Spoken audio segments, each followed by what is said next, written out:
I was about 7 years then. When I was attending my elementary school was St. Mary's Private School at the time on the island in Lagos. You know, we were living on the island in Lagos, and then just before this incident, we had moved to the mainland. And whilst we were on the mainland, usually whenever my mom was also working on the island, so whenever she was going to work in the morning, she would take me with her and then drop me off at school, or the school bus would come and get me from her office. But this time around, because of course I was already on holiday, there was no need for all of that. And, you know, I was a handful as a child, really.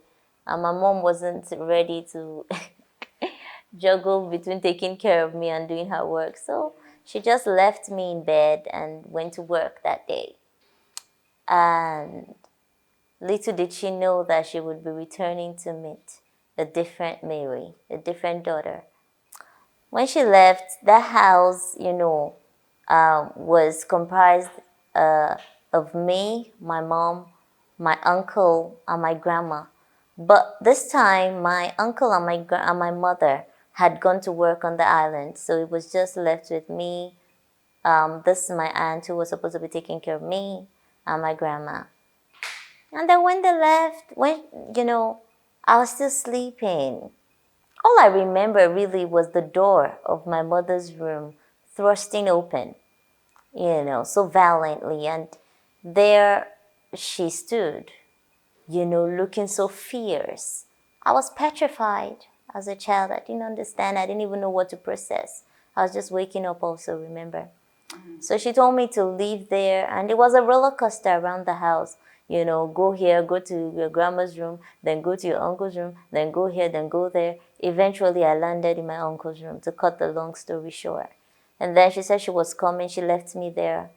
And I heard sounds, like someone was suffocating and kind of screaming for help. So I wanted to go there to check, what was going on with my grandma. And then I saw that her hand was on her chest. And of course, that would terrify any 7-year-old. So I let out a shout, and she came at me. It was like that just filled her anger. She came at me, she charged at me, and then took me into my uncle's room and locked the door. So I was in there until she was done with whatever was going on out. And then she came back in to meet me. When she came in, she started pacing around my uncle's room looking for something. As a child, of course, I was apprehensive, but I didn't know how to pacify this very angry woman. So I asked her, what she was looking for. She told me she was looking for a knife.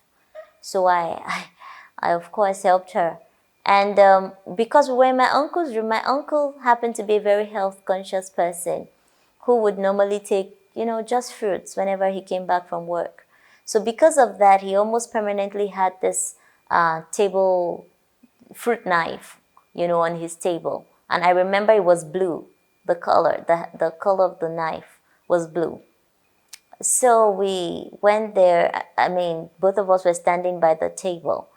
And I saw the knife, and I want to tell her that this is the knife. I remember opening my mouth to say, but I couldn't voice it out. So I couldn't say nothing. So while I was standing there and she was standing there and she was looking at me and I was looking at her and looking at the table, she didn't see the knife on the table, and that just made her really angry. She probably thought I was trying to mess with her. And then she said, okay, if she doesn't get a knife, she's going to deal with me with her hands. But I still couldn't process that, how could I have thought it was going to be something this grave, And then she took me by my hair, threw me up the ceiling, like held me up the ceiling. She was standing on my uncle's bed, dropped me to the floor, slammed my head severally on the burglary. I was bloodshot. This was a whole drama going on, I'm just trying to summarize it. But after a while, she now put me in between her legs, the position when you want to make a child's hair, Yes. while she was sitting on the bed. And then while she did that, she started dipping her fingers in my eyes until both eyes, just popped out of their sockets, suspended by maybe a nerve or a thread or something, just dangling down my two cheeks. And, she left me in my pool of blood and left the house. And people would later see her and, suspected something was going on. And they came to the house, they knocked. I heard them, but because I was dying, I was losing blood, I couldn't really do nothing. I was hoping that my grandma would hear. I didn't know that my grandma had been hypnotized into a very deep sleep. So she too didn't hear. And the generator and a lot of things, noise was going on. So even the neighbors didn't hear me when I was screaming and struggling. After a while, they went around the house and, the things that we used to complain about, such as like my grandma, of blessed memory, she used to snore so deeply. But that was my saving grace that day, because it was the snore that the people heard and they knew that somebody was at home. And so they traced it to my grandma's window and broke it. And that was when my grandma, just jumped out of sleep. She was like, "Who's that? Thief, thief." They're like, "They're not thieves," that she should come to the door to open the door. And she opened the door, she saw a mini crowd. She's like, "What's going on here?" And they said, "Who's at home with her?" She mentioned my auntie's name and she mentioned my name. They said, "Okay, call them out." She called my auntie, there was no response. And then she said, "Okay, maybe my aunt had gone to the market." And they said, "Okay, what about Mary?" And then she called me out. There was no response. I heard her though, but I was weak this time. And she said, "Okay, maybe Mary has gone with her to the market." And they insisted, they said, "No, Mary did not go with her to the market. Mary must be inside." So she kept calling and calling. I knew at this time I had to muster all the strength I had in me, to just answer that call. And when I did, my grandma was upset. She's like, "I grew up in a very Christian home. Well, you heard me calling your name and you kept quiet." And I said, that this has happened and I'm not able to see, so I cannot come out. And my mom was upset. "What do you mean?" My grandma was upset. "What do you mean you cannot see?" So the people there said, "Just go in and check on this girl." And then she came in and saw me in my pool of blood. And, she fainted. They resuscitated her.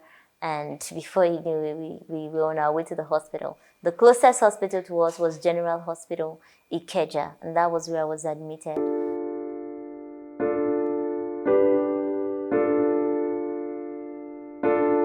I've learned a lot. Even now, when anybody calls me, "Where is Mary?" Mary is fine. Mary is doing fine. Even when they try to get information from me about her, she's fine. She's doing fine. Because I trusted them too much. I so relaxed. And they taught me a lesson I will never forget in my life. Though I have forgiven. I have forgiven. But the lesson is there. I learned it in a very hard way. In a very hard way. What I will say is that for every other parent out there, you must take care of your child or your children. No matter who, don't trust and don't entrust your child to anybody. Say, "Please help," not even in this era. Not even in this era. In our own time, it was different. But now, it was entirely different. Don't entrust your child to anybody. Say, "Please help me take care. I trust him or I trust her. Please take care of her or take care of him for me." Don't do it.